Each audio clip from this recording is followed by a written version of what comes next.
এই ছাড় দিয়েছে যখন রামচরণ দিয়েছে, রামচন্দ্র শোনার সঙ্গে সঙ্গে সিংহাসন হতে ভূমিতে পড়ে বলেছে, ওরে সারথি, এই জগতের বুকে বড় ভাই জীবিত থাকতে যদি কারো ছোট ভাই অগ্রে চলে যায়, সেই জানে ভাই হারানোর কত সকাল হলে শত্রু ভোল আর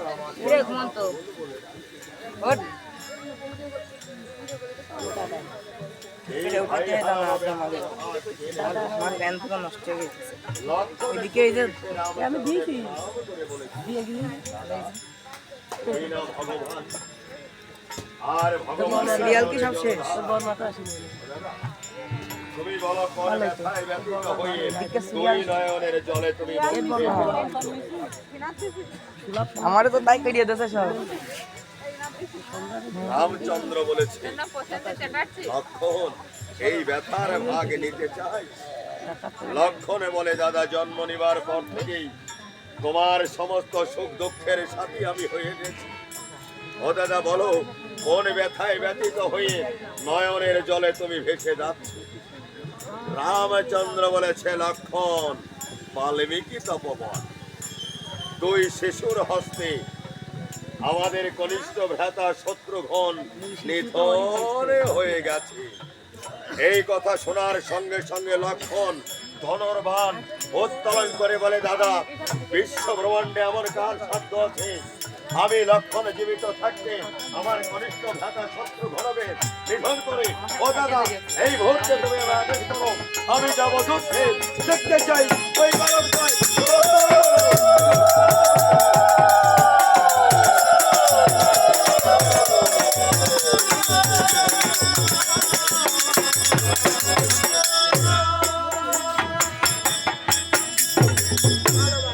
রামচন্দ্র বলেছে, ভাই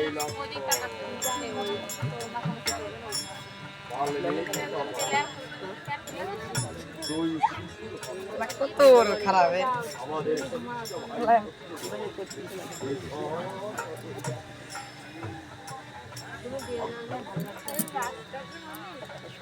এই যুদ্ধে আমি যাবো,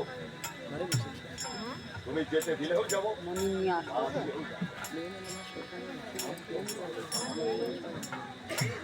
তুমি যখন আমার কথা শুনবেই না, তাহলে ভাই লক্ষণ এই যুদ্ধে তুমি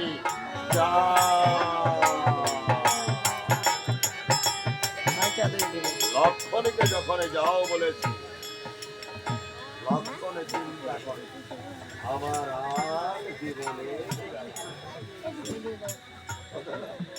আমি বুঝতে পেরেছি তোমার চরণে হয়তো আমি আর ফিরে আসতে পারবো না দাদা, তাই যাবার সময় তুমি আমাকে হাসি মুখে বিদায় করে দাও। তাই লক্ষণে কেমন ভাবে রামচরণ থেকে বিদায় নিয়ে চলে যাচ্ছে। বিদায় বেলায়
কবে হবে দেখা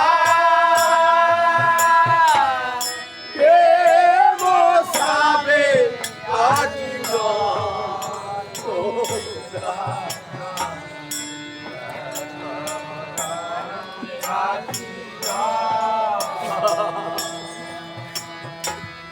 হৃদয়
লক্ষণ চিন্তা করে রাম দাদারে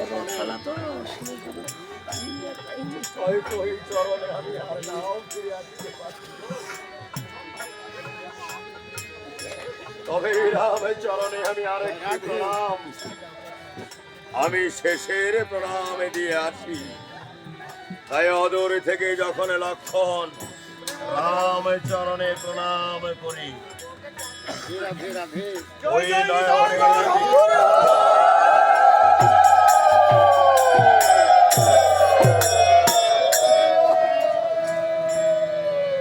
লক্ষণ দেখতে পায় রামচন্দ্রের দুই নয়নে দিয়ে জলধারা বয়ে যাচ্ছে। লক্ষণ বলেছে, দাদা তোমার ওই চোখের জল যদি ভূমিতে পড়ে তাহলে যে আমার চলার পথ একেবারে পিছলে হয়ে যাবে। দাদা তোমার চোখে জলে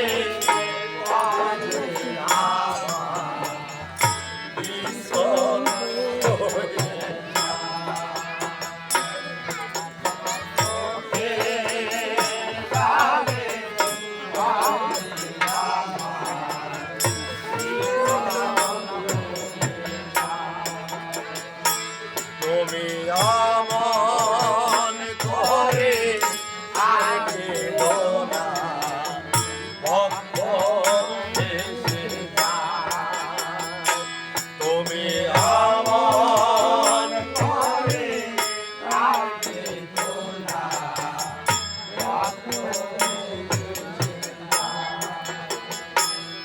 তোমার চরণ ধুলি দাও হে দাদা আমার